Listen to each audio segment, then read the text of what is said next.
రాజులకు రాజు ప్రభులో ప్రభు అయిన యేసుక్రీస్తు నామమున మీకు శుభములు. ఈరోజు దేవుడు మనకు అనుగ్రహించిన వాక్య ధ్యానము యోబు గ్రంథము 2వ అధ్యాయము 3వ వచనము. అందుకు యెహోవా, నా సేవకుడైన యోబు సంగతి ఆలోచించితివా?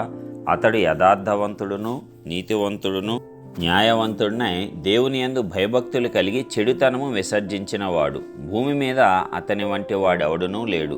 నిష్కారణంగా అతనిని పాడు చేయుటకు నీవు నన్ను ప్రేరేపించినను అతడు ఇంకనూ తన యథార్థతను వదలక నిలకడగా ఉన్నాడు. మరి ఈ వాక్య ధ్యానాన్ని మనం గమనించినప్పుడు దేవుడికి మరియు అపవాదికి మధ్య జరిగినటువంటి సంభాషణ. మరి మొట్టమొదటిసారి దేవుడి యొక్క సన్నిధానానికి అపవాది వచ్చినప్పుడు దేవుడు అడుగుతాడు, నా యొక్క సేవకుడైనటువంటి యోబు సంగతి చూచితివా అంటే, అప్పుడు అంటాడు, యోబు ఊరకనే దేవుని యందు భయభక్తులు కలిగి ఉన్నాడా? నీవు అతనికి సమస్తమునకు అతని ఇంటి వారికి కూడా కంచెని వేశావు కదా అని అపవాది అంటంతో, అన్నీ ఇచ్చినా కాదు, ఏమీ లేనప్పుడు కూడా నా యొక్క సేవకుడు నన్ను విడిచిపెట్టడు అనేటువంటి నమ్మకాన్ని దేవుడు యోబు పట్ల కనపరుస్తాడు. మరి ఇది ఎంత గొప్ప ధన్యత! అందరూ కూడా దేవుడి పట్ల నమ్మకాన్ని కనపరుస్తారు, కానీ దేవుడు ఒక వ్యక్తి పట్ల ఎంత నమ్మకాన్ని కలిగి ఉన్నాడంటే, మరి నిజముగా అతని యొక్క భక్తి యథార్థమైనదే కదా, అతని యొక్క భక్తి న్యాయవంతమైనదే కదా. దేవుడి చేతే అతడు సాక్ష్యం పొందినవాడు. యథార్థవంతుడు న్యాయవంతుడు నాయందు భయభక్తులు కలిగి చెడుతనమును విసర్జించిన వాడు భూమి మీద అతని వంటి వాడు ఒక్కడునూ లేడు. మరి ఇంత చక్కగా దేవుడి చేత సాక్ష్యం పొందినటువంటి వ్యక్తి యోబు. అయితే మరి అపవాది నిష్కారణంగా అతన్ని పాడు చేశాడంట. అంటే అతనికి మొట్టమొదట కలిగినటువంటి ఘోరమైన కీడు ఏమిటి? ఒకే రోజులో అతని యొక్క ఆస్తి, గొర్రెలు, గొడ్లు, ఎడ్లు, ఒంటెలు అన్నీ పోయినాయి. అలాగే అదే రోజు తన యొక్క పిల్లలందరూ కూడా చనిపోయారు. మరింత గొప్ప దారుణమైనటువంటి సంఘటన ఏ వ్యక్తి జీవితంలోనైనా జరిగితే ఒక్క మారైనా దేవుడా ఎందుకు నాకు ఇలాగ చేశావు అని అంటారు. కానీ బైబిల్ గ్రంథంలో ఒక మాట ఉంటుంది, యోబు అన్నీ కోల్పోయి చివరకు తన పిల్లలను కూడా మొదట కోల్పోయినప్పుడు అతను అన్నటువంటి మాట, యెహోవా ఇచ్చెను, యెహోవా తీసుకొని పోయెను, యెహోవా నామమునకు స్తుతి కలుగునుగాక. ఈ సంగతుల్లో ఏ విషయంలో కూడా యోబు పాపము నోటి మాట ద్వారా చేసినట్టు కనబడలేదంట.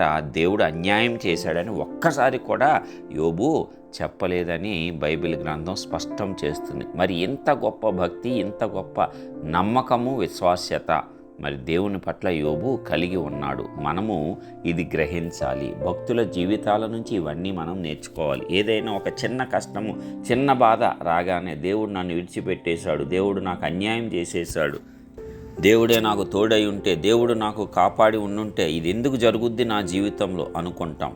పుట్టిన 10 మంది పిల్లలు చచ్చిపోయారు యోబుకు, అది ఒక్క రోజులోనే. మొత్తం ఆస్తి అంతా పోయింది, అది ఒక్క రోజులోనే. మరి ఎలాగా తట్టుకొని దేవుని పట్ల అదే నమ్మకత్వాన్ని, అదే విశ్వాస్యతను, అదే యథార్థతను మరి ఆయన కనపరిచాడు. అందుకే ఆయన గొప్ప భక్తుడయ్యాడు. అందుకే దేవుడు నమ్మకంగా అపవాదికి అతన్ని విడిచిపెట్టాడు. సరే, నువ్వు ప్రాణం మాత్రం ముట్టొద్దు, ఏమన్నా చేసుకో అని దేవుడు అంత నమ్మకంగా యోబు యొక్క యథార్థతను, న్యాయ ప్రవర్తనను, నీతివంతమైనటువంటి అతని స్వభావమును దేవుడు నమ్మాడు.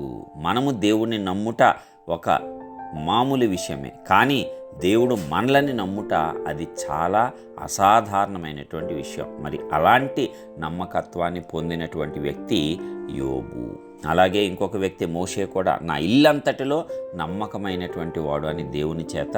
మరి ఇలాగా దేవునిచే మనము నమ్మకంగా ఆయన యొక్క భక్తులము, ఆయన యొక్క సేవకులము, ఆయన యొక్క విశ్వాసులము అని అనిపించుకుంటే కంటే ఈ లోకంలో ధన్యత ఏముంటుంది? కాబట్టి యోబు లాంటి యథార్థవంతమైన, న్యాయవంతమైన, నీతి ప్రవర్తన, దేవుని యందు నిజమైన భయభక్తులు కలిగి చెడుతనమును విసర్జించేటువంటి స్వభావాన్ని మనము కూడా కలిగి ఉందాము. దేవుని నామాన్ని, ఆ స్వభావము, ఆ ప్రవర్తన ద్వారా మనము సకల జనులలో యోబు వలె ఘనపరుద్దాము. ప్రభు యొక్క కృప మనందరికీ తోడుగా ఉండును గాక. ప్రార్థించుకుందాం. సర్వోన్నతుడా గొప్ప దేవ, ప్రియ పరలోకపు తండ్రి, మీ ఘనమైన శ్రేష్టమైన నామానికి వందనాలు చెల్లిస్తున్నాం. ఇప్పటివరకు అత్యద్భుత రీతిలో కాచి కాపాడి రక్షించిన విధానాన్ని బట్టి వందనాలు. మరి ఒక నూతన దినమును మీరు మా జీవితాలలో అనుగ్రహించినందుకు వందనాలయ్యా. అవును తండ్రి, ఇదిగో మరి నీ యొక్క సేవకుడైనటువంటి, నీ భక్తిపరుడైనటువంటి, యథార్థవంతుడు, నీతి ప్రవర్తన, న్యాయవంతుడైనటువంటి యోబును గూర్చి మరొక్కసారి మాకు జ్ఞాపకం చేసి ఉన్నారు. దానంతటిని బట్టి వందనాలు. మరి మేము కూడా ఆ భక్తుల వలె మా యొక్క జీవితాలను మార్చుకొని జీవించేటట్లు, ఏ కష్టము, ఏ శ్రమ, ఎంత ఘోరమైనది మా జీవితంలో సంభవించినా నీవు మాకు చాలిన దేవుడవు అనేటువంటి ఆ నమ్మకత్వాన్ని, విశ్వాస్యతను మేమందరము కూడా కడవట్టుకు కలిగి ఉండేటట్లు నీవే నాయన మమ్మల్ని బలపరిచి, స్థిరపరిచి, ఆశీర్వదించవలసిందిగా వేడుకొంచున్నాం. నీ యందు భయభక్తులు కలిగి చెడుతనమును విసర్జించి నాయన అద్భుతమైన జీవితాలను నీ కొరకు జీవించేటువంటి వారంగా మేమందరం ఉండేటట్లు కృప చూపించి ఆశీర్వదించండి. యేసు నామమున ప్రార్థించి పొందుచున్నాము తండ్రి. ఆమేన్.